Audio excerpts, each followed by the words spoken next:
ഗുരുവേ നമഃ. ശ്രീചൈതന്യമനുഭീഷ്ടം സ്ഥാപിതം യേന ഭൂതലെ സ്വയം രൂപ കഥാ മഹ്യം ദദാതി സപദാന്തികം. വന്ദേഹം ശ്രീഗുരോഃ ശ്രീയുതപദകമലം ശ്രീഗുരൂൻ വൈഷ്ണവാൻ ച. ശ്രീരൂപം സാഗ്രജാതാൻ സഹഗണ രഘുനാഥാന്വിതം തം സജീവം സാദ്വൈതം സാവധൂതം പരിജനസഹിതം കൃഷ്ണ ചൈതന്യദേവം.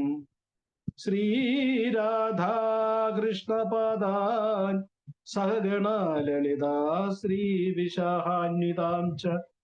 ഹേ കൃഷ്ണ കരുണാ സിന്ധു ദീനബന്ധു ജഗൽപദേ ഗോപേശ ഗോപികാകാന്ത ശ്രീരാധാകാന്ത നമസ്തുതേ. സപ്തകാഞ്ചന ഗൗരാംഗി ശ്രീരാധേ വൃന്ദാവനേശ്വരി വൃഷഭാനുസുതേ ദേവി പ്രണമാമി ഹരിപ്രിയേ. വാഞ്ചാകൽപതരുഭ്യശ്ച കൃപാ സിന്ധുഭ്യ ഏവ ച പതിതാനാം പാവനേഭ്യോ വൈഷ്ണവേഭ്യോ നമോ നമഃ. നമോം വിഷ്ണുപാദായ കൃഷ്ണപ്രേഷ്ഠായ ഭൂതലെ ശ്രീമദേ ഭക്തിവേദാന്ത സ്വാമിന്നിധി നാമിനെ. നമസ്തേ സാരസ്വതേ ദേവേ ഗൗരവാണി പ്രചാരിണേ നിർവിശേഷ ശൂന്യവാദി പാശ്ചാത്യദേശതാരിണേ. ജയ ശ്രീകൃഷ്ണ ചൈതന്യ പ്രഭു നിത്യാനന്ദ ശ്രീ അദ്വൈത ഗദാധർ ശ്രീവാസാദി ഗൗരഭക്തവൃന്ദ. ഹരേ കൃഷ്ണ കൃഷ്ണ കൃഷ്ണ ഹരേ ഹരേ, ഹരേ രാമ രാമ രാമ ഹരേ ഹരേ.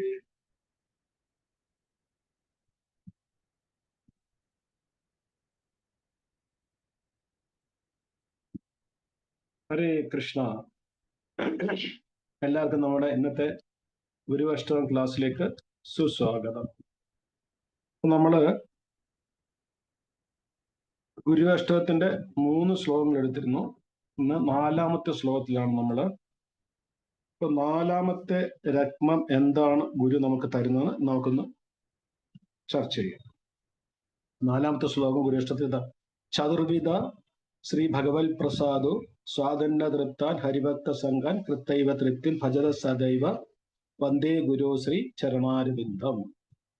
അപ്പൊ ഇന്ന് നമ്മൾ ചർച്ച ചെയ്യുന്നത് പ്രസാദ തത്വത്തെ കുറിച്ചാണ്. അപ്പൊ ഇതുവരെ നമ്മൾ ചർച്ചത് മായാതത്വം, ഗൗരതത്വം, വിഗ്രഹതത്വം. ഇന്ന് നമ്മൾ ചർച്ച ചെയ്യുന്നത് പ്രസാദ തത്വം.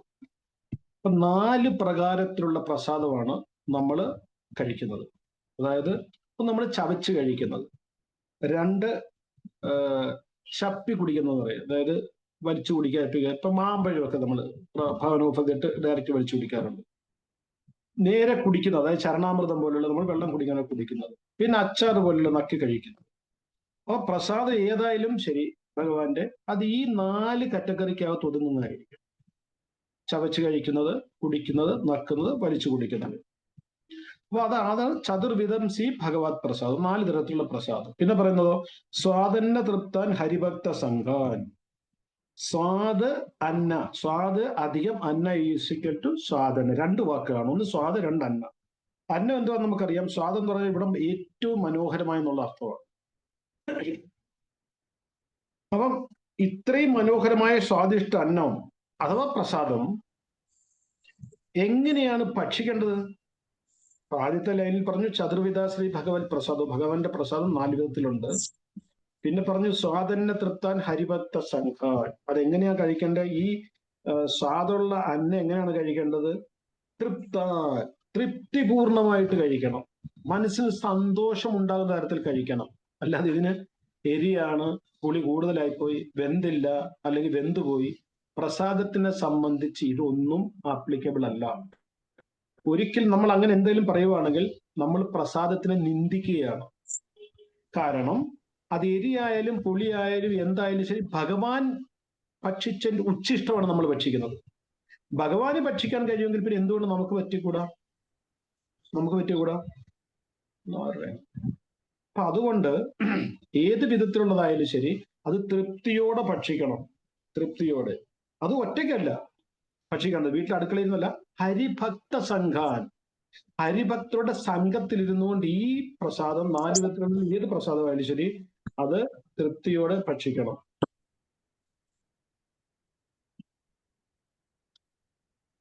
ഹേമാകാന്ത് മാതാജി ആരാ? അത് മ്യൂട്ട് ചെയ്തേത്.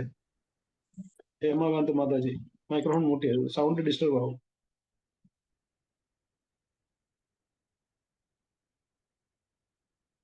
അപ്പൊ 1, 4 വിധത്തിൽ ഏതെങ്കിലും ഒരു പ്രസാദം.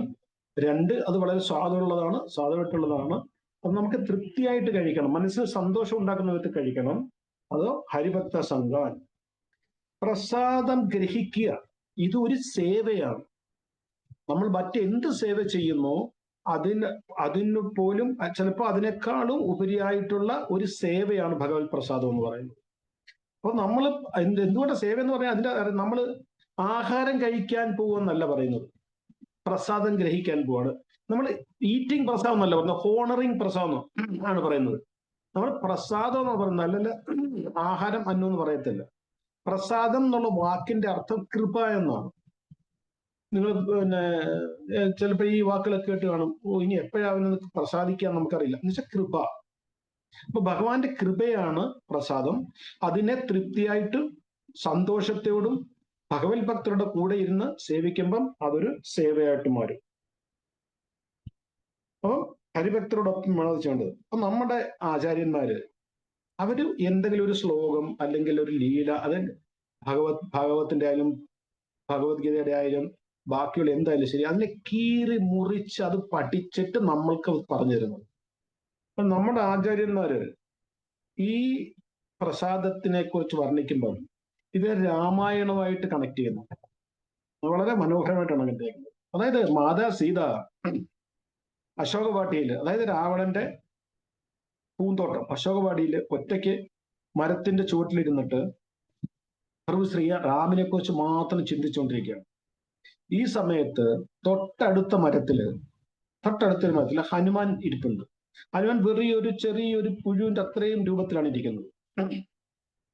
അപ്പൊ ഈ അഷ്ടാംഗ യോഗത്തില് കുറെ സിദ്ധികളുണ്ട്. നമുക്ക് ഏറ്റവും ചെറുതിൽ വെച്ച് ഏറ്റവും ചെറുതാൻ കഴിയും, വലുതിൽ വെച്ച് ഏറ്റവും വലുതാൻ കഴിയും, എവിടെയെങ്കിലും സഞ്ചരിക്കാൻ കഴിയും. അപ്പൊ ഈ അഷ്ടാംഗ യോഗങ്ങളൊക്കെ ഹനുമാന് പ്രാക്ടീസ് ചെയ്തിട്ടുള്ളതാണ്. അപ്പൊ ഹനുമാൻ തന്റെ കഴിവ് കൊണ്ട് ഒരു പുഴുവിന്റെ അത്രയും രൂപത്തിൽ മരത്തിലിരിക്കുകയാണ്. അപ്പം ഹനുമാൻ തന്റെ സ്വന്തം രൂപത്തിൽ മാതാ സീതയുടെ മുന്നിൽ എത്താൻ ഒരു ഭയം.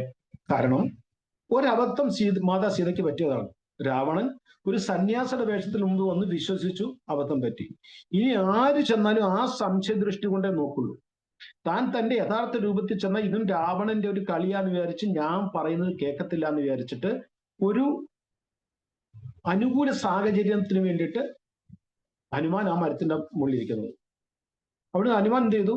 രാം കഥ പറയാൻ തുടങ്ങി. രാം കഥ വളരെ മനോഹരമായിട്ട് വർണ്ണിച്ചു കഴിഞ്ഞപ്പം മാതാ സീത ഹനുമാനോട് ചോദിക്കുന്നുണ്ട്, നീ ആരാണ്? അപ്പൊ ഹനുമാൻ പറയുന്ന മറുപടിയാണ് ഏറ്റവും രാമായണത്തിലെ മനോഹരമായ ഒരു വാക്യം. എല്ലാം രാമായണത്തിലെ മനോഹരമാണ്. എനിക്ക് തോന്നുന്നു കർക്കിടക മാസം തുടങ്ങിയെന്ന് തോന്നുന്നു, അറിയില്ല. അപ്പം രാമായണം എല്ലാവരും വായിക്കാറുണ്ട്. എന്താണ് ഹനുമാൻ പറയുന്നത്? ഞാൻ പവൻപുത്രൻ ഹനുമാനാണ്, അല്ലെങ്കിൽ അഞ്ജനേയപുത്രൻ ഹനുമാനാണല്ല പറയുന്നത്. ഞാൻ വെറും രാമന്റെ പ്രഭു ശ്രീരാമന്റെ ഒരു ദാസനാണ്, രാമന്റെ ദൂതൻ മാത്രമാണ് ഞാൻ എന്നാണ് ഹനുമാൻ പറയുന്നത്. അപ്പൊ ഇത് സുന്ദരകാന്ഡത്തിലാണ് വരുന്നത്. ഇങ്ങനെയുള്ള കഥകളൊക്കെ ഉള്ളതാണ് സുന്ദരകാന്ഡം എന്ന് തന്നെ പറയുന്നത്. അപ്പൊ അതുകൊണ്ട് തന്നെ സ്വന്തം രൂപത്തിൽ മാതാ സീതയുടെ അടുക്കൽ ഹനുമാൻ പ്രത്യക്ഷപ്പെട്ടില്ല. അപ്പം കാരണം വിശ്വസിക്കണം അറിയാം. അപ്പൊ ഈ വാക്യങ്ങൾ കേട്ട് കഴിഞ്ഞപ്പോ സീതയ്ക്ക് സന്തോഷമായി. കാരണം ഇത്ര മനോഹരമായിട്ട് രാമായണം രാമകഥ കേൾക്കുന്നത് സീതയ്ക്ക് ഒത്തിരി സന്തോഷമുണ്ട്. കാരണം രാമനെ കുറിച്ച് മാത്രം ആലോചിച്ചുകൊണ്ടിരിക്കുകയാണ്.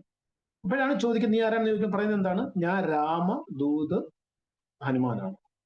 അപ്പൊ ഈ ഒരു ലീലയിലൂടെ ഹനുമാൻ നമ്മളെ എന്താണ് പഠിപ്പിക്കുന്നത്? അതായത് ഈ ഭൗതിക ലോകത്തെ നമ്മൾ അശോകവാട്ടിയായിട്ട് സങ്കല്പിക്കുക. അശോകവാടി എന്ന് പറയുന്നത് ഭൗതിക ലോകമാണ്. ഈ ഭൗതിക ലോകത്തിൽ കാണുന്നതെല്ലാം സത്യമാകണമെന്നില്ല. പലതും മിഥ്യയായിരിക്കും.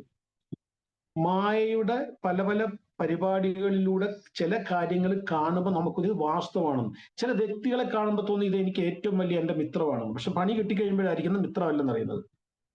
പിന്നെയോ ആചാര്യന്മാർ നമ്മളുടെ ആധ്യാത്മിക ഗ്രന്ഥങ്ങളെ അടിസ്ഥാനപ്പെടുത്തിക്കൊണ്ട് ഓരോ കാര്യങ്ങൾ വർണ്ണിക്കുമ്പം നമുക്കത് എപ്രകാരം മാതാ സീത ഹനുമാനെ വിശ്വസിച്ച രാംകഥ കേട്ടപ്പോൾ അതേപോലെ നമ്മളുടെ ശാസ്ത്രങ്ങളിൽ പറയുന്ന കാര്യങ്ങൾ കുറച്ചുകൂടി വിശദമായിട്ട്, എന്നാൽ ശാസ്ത്രത്തിനെ അടിസ്ഥാനപ്പെടുത്തി നമുക്ക് ആചാര്യന്മാർ അല്ലെങ്കിൽ ഗുരു പറഞ്ഞു തരുമ്പോൾ നമുക്കതിനെ വിശ്വസിക്കാം.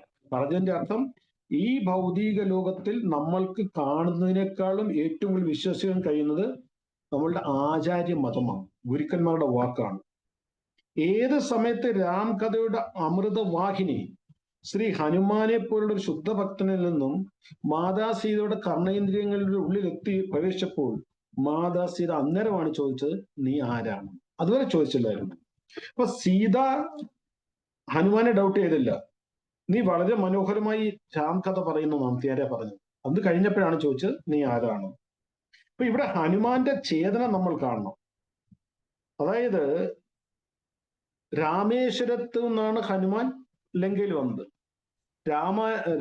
രാമേശ്വരത്ത് പ്രഭു ശ്രീ രാമന്റെ ദുഃഖം, സീതാവിരഹത്തിൽ വെന്തുരുകുന്ന രാമ ദുഃഖം കണ്ടപ്പോൾ പ്രഭു ശ്രീ ആരെയാണ് ഓർത്തത്?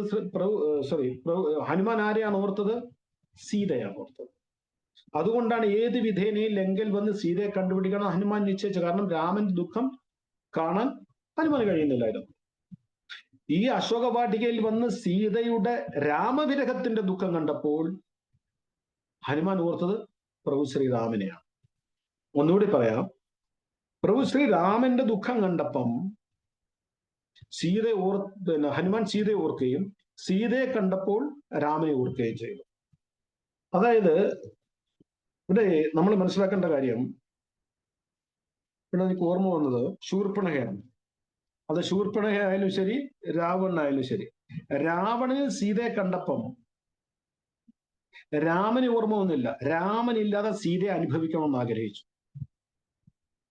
അതുപോലെ തന്നെ ശൂർപ്പണഖ രാമനെ കണ്ടപ്പം സീതയെ ഓർത്തില്ല, രാമനെ അനുഭവിക്കണമെന്ന് വിചാരിച്ചു വിത്തൗട്ട് സീത. അപ്പൊ ഒരു കുടുംബം കൊള്ളാം, നല്ല കുടുംബമാണ്. സഹോദരന് സീതയെ വേണം, രാമനെ വേണ്ട.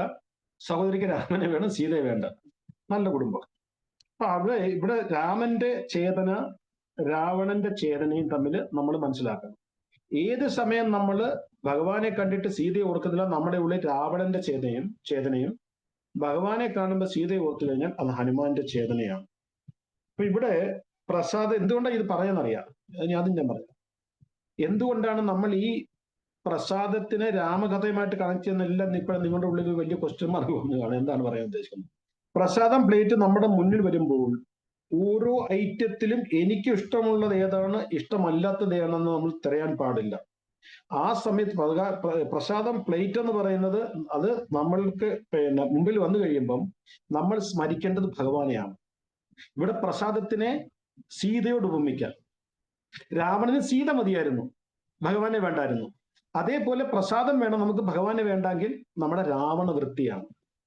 അപ്പൊ പ്രസാദം പ്ലേറ്റ് നമ്മുടെ മുമ്പിൽ വരുമ്പോൾ നമ്മൾ സീതയെ ഓർക്കണം, അല്ലെ രാധാറാണിയെ ഓർക്കണം. രാധാറാണി ഇല്ലാതെ കൃഷ്ണനില്ലാതെ രാധാറാണി ഇല്ല.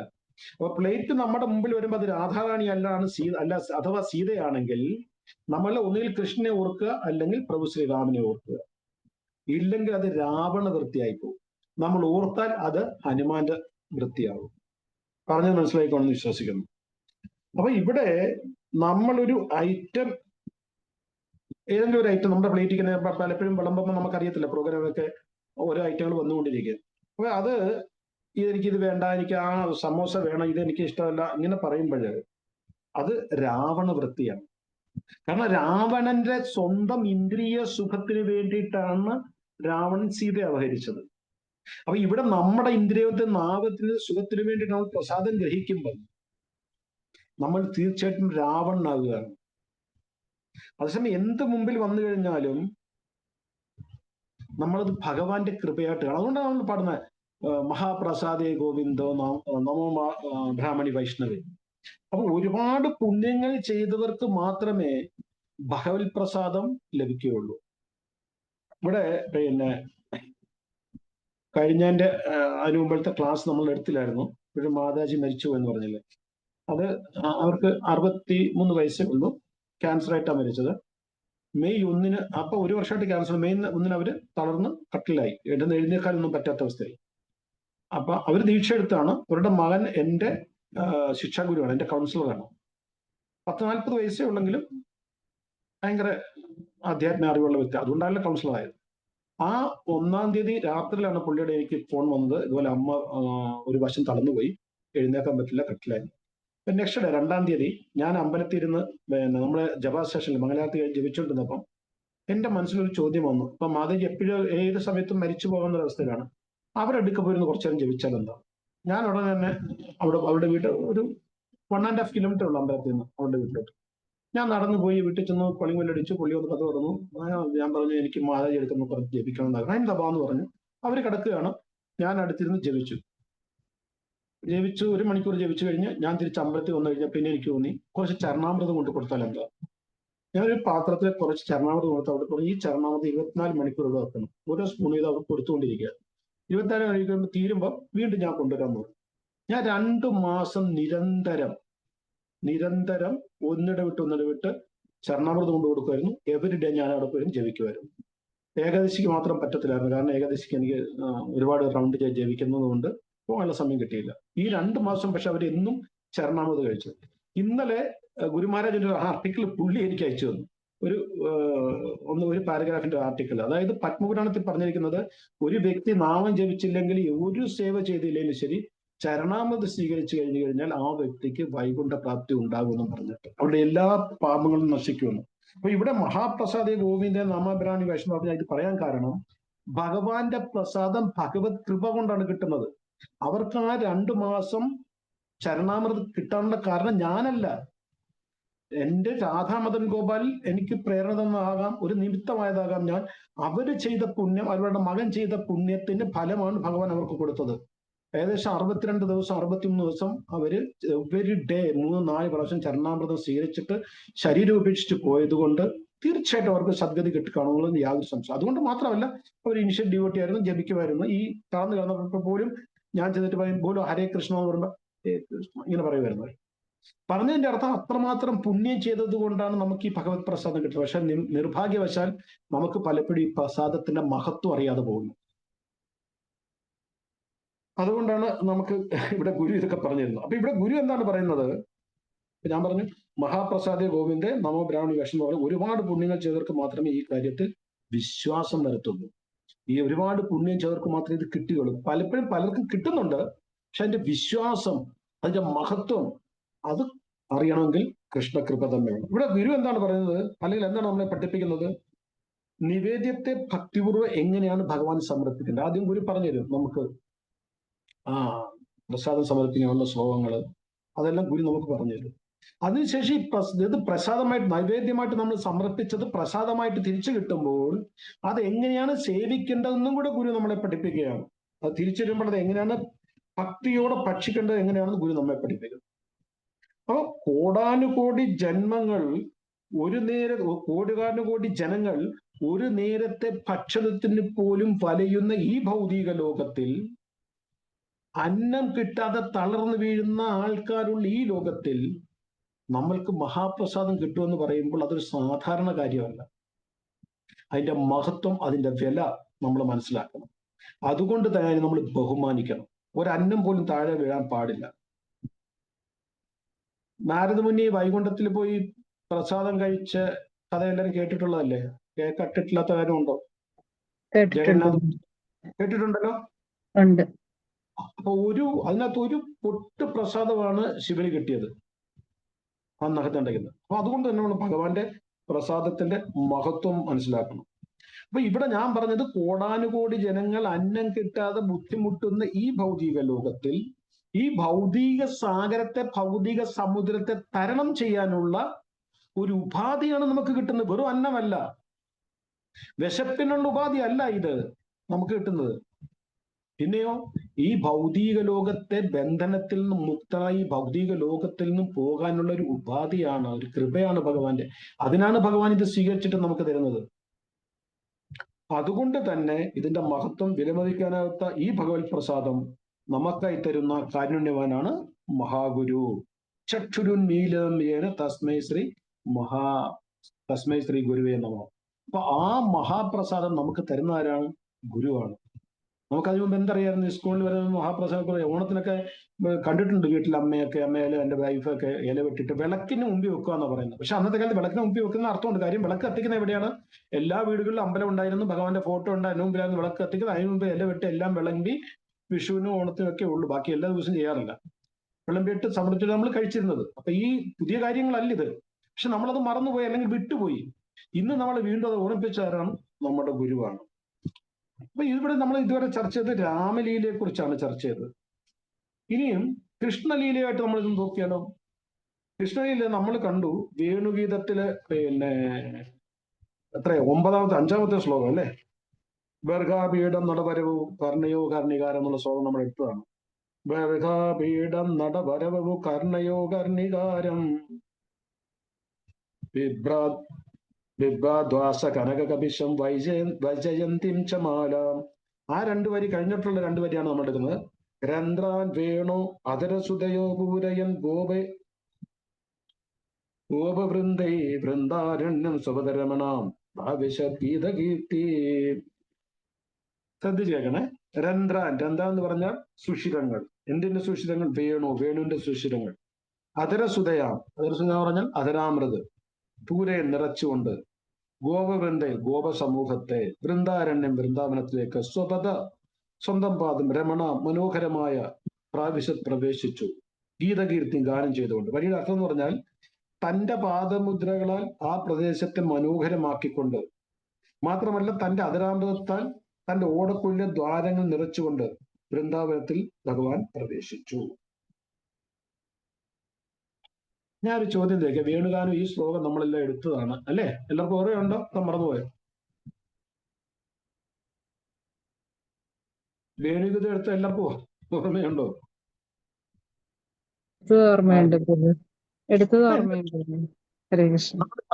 ഭഗവാൻ വേണു വായിക്കുമ്പം യമുന നിശ്ചലമാകുന്നു, കല്ലുകള് ഉരുകുന്നു, പശുകിടാങ്ങൾ കുടിച്ച പാല് വായിലിരിക്കുന്നു, പശുവാണെങ്കിൽ പുല്ല് ചതയ്ക്കാതെ നിൽക്കുന്നു, മയിലുകൾ നൃത്തം ചെയ്യുന്നു. എന്തുകൊണ്ടാണ് ഭഗവാന്റെ വേണുമാധുര്യം ഇത്ര നമ്മൾ പറഞ്ഞിട്ടുള്ള? അതുകൊണ്ടാണ് ചോദിക്കുന്നത്, ഇത്ര മാധുര്യമായത് എന്തുകൊണ്ടാണ്? ആരെങ്കിലും പറയും.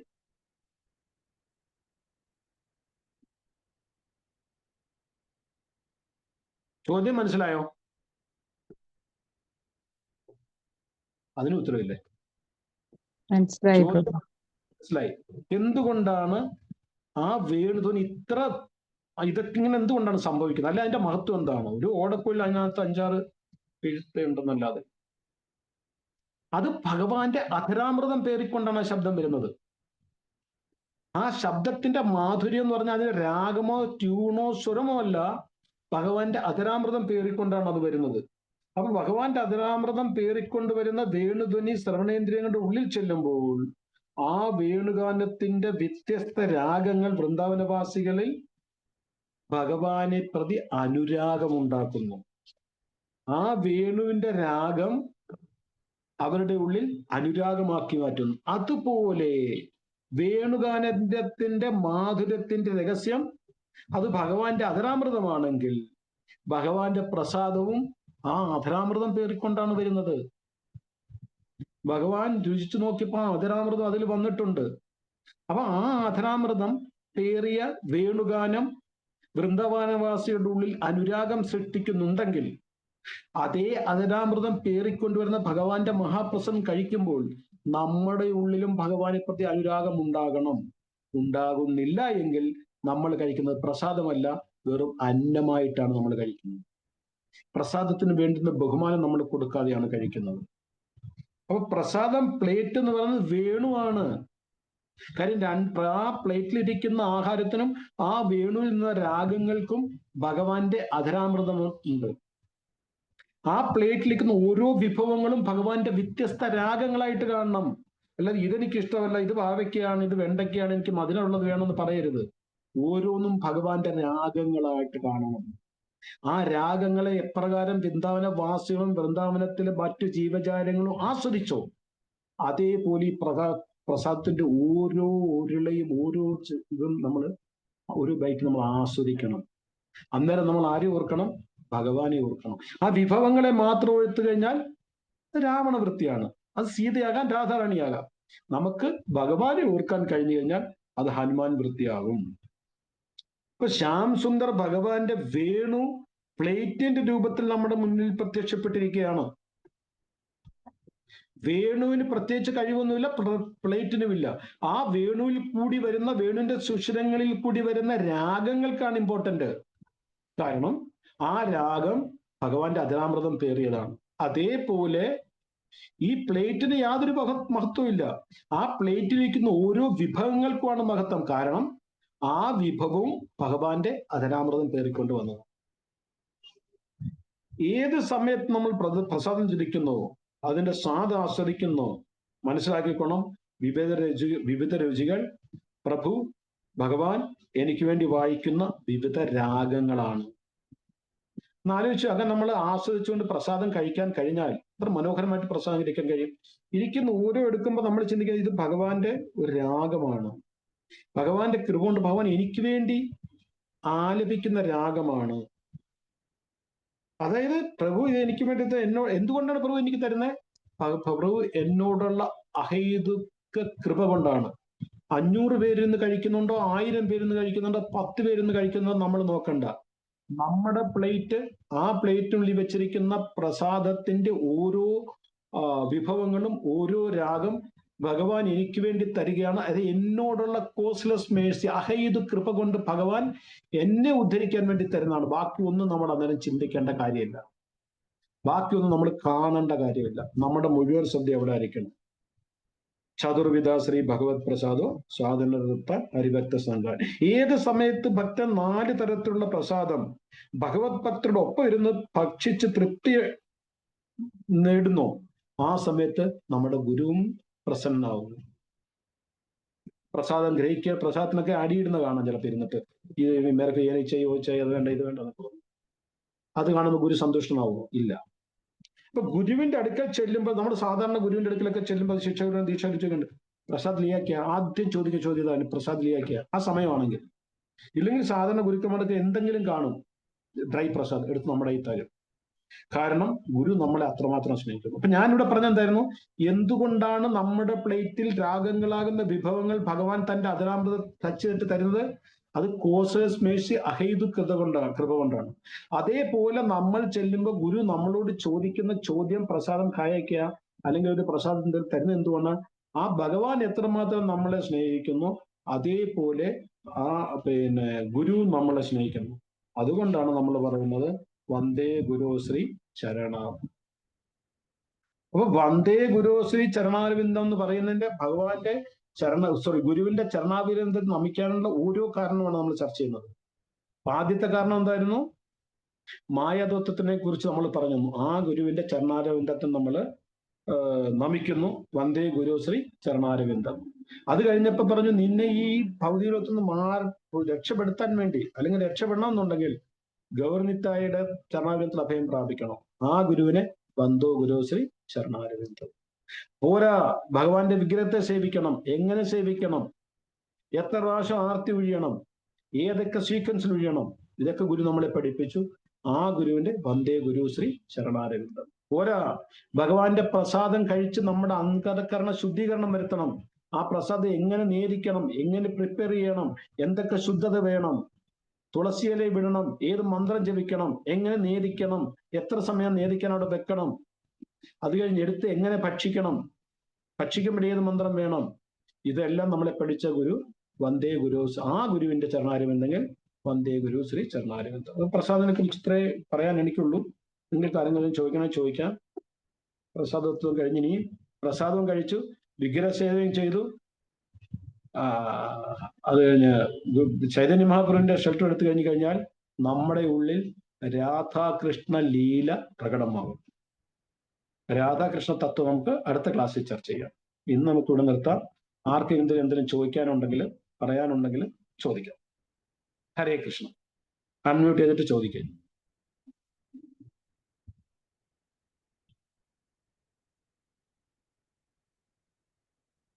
നിങ്ങൾക്കൊന്നും ചോദിക്കാനുള്ള എനിക്ക് ചോദിക്കാനുണ്ട്. എല്ലാവർക്കും മനസ്സിലാവുന്നുണ്ടോ? ഇത് നിങ്ങൾ എൻജോയ് ചെയ്യുന്നുണ്ടോ? വലിയ കാര്യങ്ങൾ എന്തെങ്കിലും അറിയാൻ കഴിയുന്നുണ്ടോ? ഇതെന്റെ ചോദ്യമാണ്. അറിയാൻ സാധിക്കുന്നുണ്ട് പ്രഭു. ഇതുവരെ അറിയില്ലാത്ത കാര്യങ്ങൾ ഒത്തിരി അറിയാൻ സാധിക്കുന്നുണ്ട്. അപ്പൊ അതുപോലെ പ്രസാദം കഴിക്കുമ്പോൾ ഭഗവാനെ സ്മരിച്ചുകൊണ്ട് ഭഗവാനെ നന്ദി പ്രകടിപ്പിച്ചുകൊണ്ട് ചുമ്മാതെ മഹാപ്രസാദി ഗോവിന്ദ എന്ന് പറഞ്ഞിട്ട് എടുത്ത് കഴിച്ചിട്ട് കാര്യമില്ല. അപ്പൊ നമ്മള് ഭഗവാനെ അതേപോലെ കാണണം, അത് സ്മരിക്കണം, അത് നന്ദിപൂർവ്വം പ്രസാദം ഗ്രഹിക്കണം. Thank you Mataji. വേറെ ആർക്കും എന്തെങ്കിലും പറയാനുണ്ടോ? പ്രഭു, അപ്പൊ നമ്മള് പ്രസാദം കിട്ടുമ്പോ അതിൽ നിന്ന് അത് അങ്ങനെ സെലക്റ്റീവ് ആവാൻ പാടില്ല എന്ന് കൂടെ ഉണ്ട് അല്ലേ? അതാണോ പറഞ്ഞത്? നമുക്ക് എന്തെങ്കിലും അസുഖം ഉണ്ടെങ്കിൽ ഇപ്പൊ നമുക്ക് ലഡു കൊണ്ടുവന്നു അല്ലെങ്കിൽ ഗുലാബ് ജാമുൻ കൊണ്ടുവന്നു നമ്മൾ പറയാം എനിക്ക് വേണമെന്ന് പറയാം. അതെന്തുകൊണ്ട്? നമ്മുടെ നാവിന് രുചിയില്ലാത്തതുകൊണ്ടല്ല, കഴിക്കാൻ പാടില്ല, അത് വേണ്ട. ബട്ട് ബാക്കിയുള്ള എനിക്ക് ഇത് ഇഷ്ടമല്ല എന്ന് പറയാൻ പാടില്ല. പാവയ്ക്ക നിങ്ങൾക്ക് ഇഷ്ടമല്ലായിരിക്കും, പക്ഷെ അത് പാവയ്ക്ക കഴിക്കണം, കാരണം അത് ഭഗവത് പ്രസാദം. അത് നിന്ദിക്കാൻ പാടില്ല, അത് പ്രസാദനെ നിന്ദിക്കുകയാണ്, അതാണ്. പക്ഷെ എന്തെങ്കിലും അസുഖമുണ്ട്, ഇപ്പൊ ഡോക്ടർ പറഞ്ഞ് പാവയ്ക്ക കഴിക്കാൻ പാടില്ല, നമ്മൾ കഴിക്കണ്ട, നോ പ്രോബ്ലം. അത് കൃഷ്ണ അറിയാമല്ലോ, നമ്മളെ കാട്ടി നല്ലോണം കൃഷ്ണ അറിയാം. കഴിഞ്ഞ ദിവസം എനിക്കൊരു അനുഭവം ഉണ്ടായി. ഞാൻ പ്രസാദം അപ്പൊ പായസം സെപ്പറേറ്റ് വെച്ചിട്ട് കൊടുക്കുകയായിരുന്നു. എല്ലാം കഴിഞ്ഞ് ഞാൻ പ്രസാദം പായസം എടുക്കാൻ ചെന്നപ്പോ ആ ഗ്ലാസ്സിൽ വളരെ കുറച്ചേ ഉണ്ടായിരുന്നുള്ളൂ, ഒരു കാഭാഗം പോലും ഉണ്ടായിരുന്നില്ല. അത് എന്റെ കൈ അതിലാണ് പെട്ട് പോയത്. അപ്പൊ ഞാൻ നോക്കിയപ്പോ അതില്ല. അപ്പൊ ഞാൻ ഉടനെ തന്നെ അടുത്തത് കുറച്ചും കൂടെ ഉള്ളത് എടുത്തു. അപ്പൊ അവിടെ അത് സെർവ് ചെയ്ത മാതാജി എന്നോട് സെലക്റ്റീവ് ആക്കുകയാണോ എന്ന് ചോദിച്ചു. അപ്പോഴാണ് ഞാൻ ഞാൻ ചെയ്തത് ഇത് തെറ്റായി പോയോ, അത് ശരിയല്ലായിരിക്കോ എന്നുള്ളൊരു ഇത്. അപ്പൊ അങ്ങനെയുള്ള അത് ഒരു അബദ്ധമാണോ ശരിക്കും? എനിക്ക് മനസ്സിലായില്ല. ആ ഗ്ലാസ്സിൽ കുറച്ചുള്ളായിരുന്നു പറഞ്ഞത്, ഗ്ലാസ്സിൽ ഒഴിച്ചു വെച്ചിരിക്കുമായിരുന്നു നേരത്തെ. ഗ്ലാസ്സില് ശരിയല്ല, അതിലുള്ളത് പോലെ ഉണ്ടെന്ന് കരുതിയിട്ടാണ് ഞാനത് എടുത്ത് എന്റെ കയ്യിൽ വന്നപ്പോ അതിലൊന്നുമില്ല, അതിന് കുറച്ച് മാത്രമേ ഉള്ളൂ. അപ്പൊ ഞാൻ ഉടനെ തന്നെ മറ്റത് എടുത്തു. വേറെ നിറഞ്ഞിരിക്കുന്ന ഒരു ഗ്ലാസ് എടുത്തു. അപ്പൊ അത് സെർവ് ചെയ്ത മാതാജി എന്നെ നോക്കിട്ട് പറഞ്ഞു സെലക്റ്റീവ് ആവണോന്ന് ചോദിച്ചു. അപ്പൊ എനിക്കത് ഭയങ്കര ഒരു വിഷമം പോലെ തോന്നി. അത് സെലക്റ്റീവ് അല്ലല്ലോ. കാര്യം 2 or 3 തരത്തിലുള്ള പായസം ഇരിക്കുമ്പം നമ്മൾ ആ ഏത് പായസം വേണമെന്ന്, ഇപ്പൊ പാൽപ്പായസം ഉണ്ട്, പയറിന്റെ പായസം ഉണ്ട്, അടയുടെ പായസം ഉണ്ട്, 3 ഇരിക്കുക. ഞാൻ ഓരോന്നും എടുത്ത് നോക്കി അതിൽ ഏത് എനിക്ക് വേണം, അത് സെലക്റ്റീവ് ആണ്. പക്ഷെ കൂടുതലുള്ളതോ കുറവുള്ളതോ എടുക്കാന്ന് പറഞ്ഞാൽ അത് എനിക്ക് ആഗ്രഹം ഉണ്ടായിട്ടല്ലേ എടുക്കുന്നത്, അത് സെലക്റ്റീവ് അല്ല. അത് ആ വാക്ക് ഉപയോഗിച്ചാൽ തെറ്റാണ്, സെലക്റ്റീവ് അല്ല. അതെനിക്ക് അപ്പൊ ഞാൻ തോന്നി ഞാൻ ചെയ്തത് തെറ്റായി കിട്ടിയത്. എന്തായാലും ആ ഗ്ലാസ് തന്നെ അതൊരിക്കലും തെറ്റല്ല. അത് നിങ്ങൾ അത് കഴിച്ചിട്ട് വീണ്ടും പോയി വാങ്ങിച്ചാലോ അത് തെറ്റല്ലല്ലോ. ഇപ്പൊ ഞാൻ പായസം കുടിച്ചു, 1 ഗ്ലാസ് നിറഞ്ഞത് പായസം കുടിച്ച് എനിക്ക് വീണ്ടും വേണമെന്ന് ചെന്ന് ചോദിക്കുകയാണ്, എനിക്ക് 1 ഗ്ലാസ് കിട്ടും. അപ്പൊ അവര് പറയാണ് സോറി ഇല്ല, സെക്കൻഡ് സർവീസ് തരില്ല. ഓക്കെ, വേണ്ട, ഉണ്ടെങ്കിൽ അത് വാങ്ങിച്ചു. അതങ്ങനെ തെറ്റാകുന്നേ? അതൊരിക്കലും തെറ്റല്ല. ഓക്കെ മാതാജി. പക്ഷെ അവരോട് നീരസം തോന്നരുത്, അത് തോന്നിയാൽ തെറ്റാ. അവര് പറഞ്ഞതിനോട് നമ്മൾ നീരസപ്പെട്ടാൽ അത് തെറ്റാണ്, നീരസപ്പെടാൻ പാടില്ല. നീരസല്ല തോന്നിയത്, നമ്മൾ ചെയ്ത അബദ്ധമായി പോയോ, അവരെ മുന്നിൽ നമ്മള് ഇതായിപ്പോ, അങ്ങനെ ഒരു ഷെയിമായിട്ടാണ് എനിക്ക് തോന്നിയത്. ഒരിക്കലും അല്ല. പിന്നെ ബ്രാഹ്മണ ദീക്ഷ എടുത്തൊരു ബ്രാഹ്മണരുടെ 9 ഗുണങ്ങള്, വൈഷ്ണവരുടെ 26 ഗുണങ്ങള്, ബ്രാഹ്മണ ദീക്ഷ എടുത്തുള്ള 26 ഗുണങ്ങൾ അറിഞ്ഞിരിക്കണം. ബ്രാഹ്മണ ദീക്ഷ എടുത്താണ് 35 ഗുണങ്ങൾ, 26 വൈഷ്ണവരുടെ 9 ബ്രാഹ്മണരുടെ. ഇത് അറിഞ്ഞിരിക്കണം അറ്റ്ലീസ്റ്റ് ഏതൊക്കെയാണ്. നമ്മൾ ഒരാളുടെ പെരുമാറുമ്പോൾ ആ ഗുണങ്ങൾ ഉള്ളിൽ നിന്നുകൊണ്ട് വേണം. സഹനശക്തി വേണം. ആരെങ്കിലും എന്തെങ്കിലും പറഞ്ഞു, എന്തെങ്കിലും ചെയ്തു. ഇപ്പം മിനിയാന്ന് ഞാൻ എന്റെ ശിക്ഷാഗുരുവായിട്ട് വഴക്കിട്ട്, ശിക്ഷാഗുരു എന്ന് പറഞ്ഞാൽ 2 പേരുണ്ടല്ലോ, ഒന്ന് ഗൃഹസ്ഥം, ഒന്ന് ബ്രഹ്മചാരി. ബ്രഹ്മചാരി എന്റെ ഒരുപാട് ഞാൻ ബഹുമാനിക്കുന്നു. അദ്ദേഹമായിട്ട് ഞാൻ വഴക്കിട്ടെന്ന് പറഞ്ഞാല്, അമ്പലത്തിന്റെ, ഞങ്ങളുടെ അമ്പലം പുതിയ അമ്പലം പണിയാണ്, വലിയ പ്രൊജക്റ്റാണ്, 7 കോടി രൂപയുടെ അമ്പലം പണി. നിങ്ങളൊക്കെ നാസിക്കിൽ ആ അമ്പലം കാണാൻ വരണം. ഒരുപക്ഷെ നാസിക് ഏറ്റവും വലിയ അമ്പലമാണ്. മഹാരാഷ്ട്രയിൽ എത്ര വലിയ അമ്പലമാണോ എനിക്കറിയില്ല. 6 ഫ്ലോറിലായിട്ടാണ് പണിയുന്നത്. ഏതാണ്ട് 7 കോടി രൂപയുടെ പ്രൊജക്റ്റാണ്. അപ്പൊ അവിടെ നമ്മുടെ മെയിൻ ഗേറ്റ് അടച്ചിട്ട് അതിന്റെ അപ്പുറത്ത് കുഴി പുതിയ അമ്പലം കൊണ്ട് കുഴിച്ചിട്ടുണ്ട്. അപ്പൊ ഞാൻ സെക്യൂരിറ്റിയോട് ഞാൻ പറഞ്ഞായിരുന്നു, സെക്യൂരിറ്റിയുടെ ഉത്തരവാദിത്തം എനിക്ക് തന്നിരിക്കുന്നത്. സെക്യൂരിറ്റി പറഞ്ഞു ഈ ഗേറ്റ് തുറന്നിടുക ഒരിക്കലും. കൈ JCB കൊണ്ട് വർക്ക് ചെയ്യുന്നുണ്ട് ഇവിടെ. കൊച്ചു കുട്ടികൾ ഓടി വരും JCB കാണാൻ. അവർക്കറിയത്തില്ല കുഴിയുണ്ട്. താഴോട്ട് പോയി കഴിഞ്ഞാൽ 20 അടി താഴ്ച കുഴി, അതിനകത്തെല്ലാം കമ്പിയാണ്. അപ്പൊ ഞാൻ ഇന്നലെ വൈകിട്ട് അവിടെ ചെന്നപ്പം, ഇന്നലെ വൈകിട്ടായിരുന്നു മിനിങ്ങാന്ന് വൈകിട്ട് അവിടെ ചെന്നപ്പം, അല്ല മിനിങ്ങാന്ന് വൈകിട്ടാന്ന് തോന്നുന്നു, അവിടെ ചെന്നപ്പം ആ ഗേറ്റ് തുറന്നു കിടക്കുക. അപ്പൊ ഈ പ്രഭുജി ബ്രഹ്മചാരി കുറെ മാറി നിന്ന് ആരോട് സംസാരിക്കുന്നുണ്ട്. സെക്യൂരിറ്റി വേറെ ഗേറ്റിലായിരിക്കും, ഒറ്റ ഗേറ്റിലിരിക്കുക. ഞാൻ 25 മിനിറ്റ് അവിടെ ഇരുന്നിട്ട് ഇത് തുറന്നു കിടക്കുകയാണ് ആരടക്കുന്നത്. ഞാൻ സെക്യൂരിറ്റിയെ വിളിച്ചിട്ട് വഴക്ക് പറഞ്ഞു, നിന്നോട് ഞാൻ പറഞ്ഞില്ലേ തുറന്നിടരുത്, കൂട്ടാൻ പറഞ്ഞു. കൂട്ടി താക്കോലെടുത്ത് കൂട്ടാൻ പറഞ്ഞു. അപ്പൊ ഈ പ്രഭുജി ആയിരുന്നു അവിടെ ഇരുന്നത് കസേരയിട്ട്. കാര്യം അവിടെ 3-4 അടി സ്ഥലമുണ്ട്. ഗേറ്റ് കഴിഞ്ഞിട്ട് അടുത്ത കുഴിയായിട്ടുള്ള 3-4 അടി സ്ഥലമുണ്ട്. അവിടെ ഒരാൾ കസേര ഇട്ടിരിക്കാം. പക്ഷെ അത് വലിയവരാണ്, കുട്ടികൾക്ക് അറിയത്തില്ല, അവർ താഴെ പോകും. അവൻ കൂട്ടി വെച്ചിട്ട് ഡ്യൂട്ടി ചേഞ്ച് ചെയ്തു. വൈകിട്ട് 6:30 7 മണിക്ക് ഡ്യൂട്ടി ചേഞ്ച് ചെയ്ത് അവൻ പോയി. ഞാൻ അവിടെ ഇരുന്നു അമ്പലത്തിൽ 7 മണിക്ക് ദർശനം കണ്ടിട്ട് പോകാൻ വിചാരിച്ചിട്ട്. അപ്പൊ പ്രഭു തിരിച്ചു വന്നിട്ട് ചോദിച്ചു, ചാവിക്ക് എവിടെ ആരാ പൂട്ടിയെന്ന് ചോദിച്ചു. ഞാൻ പറയും ചാവി നെയ്മില്ല. എന്താന്ന് ചോദിച്ചു. ഞാൻ പറഞ്ഞു തുറന്നിടുന്നു പറഞ്ഞു. ഞാൻ പറഞ്ഞ ആരെങ്കിലും പിള്ളേര് വീണാൽ അത് എന്നെക്കാൾ ഉത്തരവാദിത്വം പുള്ളി വൈസ് പ്രസിഡന്റ് അമ്പലത്തിന്റെ എനിക്കാന്ന് പറയാം. ഞാൻ പറഞ്ഞാൽ ആയിരിക്കും, അതെനിക്കറിയാം, പക്ഷേ ഇത് ഈ ഉത്തരവാദിത്വം എനിക്കാണ്, ഞാൻ തരത്തില്ല, ചാവി തരത്തില്ലാന്ന് പറഞ്ഞു. അങ്ങനെ പറഞ്ഞു ഞാൻ ചാവി തരത്തില്ല. പുള്ളി ഒരു ചാവി ഞാൻ പറഞ്ഞു തരത്തില്ല. തുറന്നു കഴിഞ്ഞു കഴിഞ്ഞാൽ അത് പൂട്ടണം, അല്ലെ അടച്ചിടണം. തുറന്നിട്ടിട്ട് എവിടെയും അറിയിപ്പോ ആരെങ്കിലും 10 നമ്പറിൽ ആരെങ്കിലും പോയി കഴിഞ്ഞാൽ ഞാനൊക്കെ തൂങ്ങാൻ പോകുന്നു പറഞ്ഞു. ഞാൻ കൊടുത്തില്ല. ഇത് സെക്യൂരിറ്റി എടുത്ത് ഞാൻ പറഞ്ഞു പുള്ളി എപ്പോഴെങ്കിലും വന്നാൽ തുറന്നു കൊടുക്കണം. തുറന്നു കൊടുത്ത് പുള്ളി ഇരുന്ന് കഴിയുമ്പോൾ നീ വെളിയിൽ നിന്ന് അടയ്ക്കണം, അദ്ദേഹത്തിന് പോകാൻ നേരം തുറന്നു കൊടുക്കണം എന്ന് പറഞ്ഞു. അപ്പൊ ഇത് തെറ്റാണോ എന്ന് ചോദിച്ചു കഴിഞ്ഞാൽ എനിക്ക് തോന്നുന്നില്ല അത് തെറ്റാണ്. കാരണം അത് ഉത്തരവാദിത്വം സംഭവിച്ച കഴിഞ്ഞായിട്ട് നമുക്ക് പറഞ്ഞിട്ട് കാര്യമില്ലല്ലോ.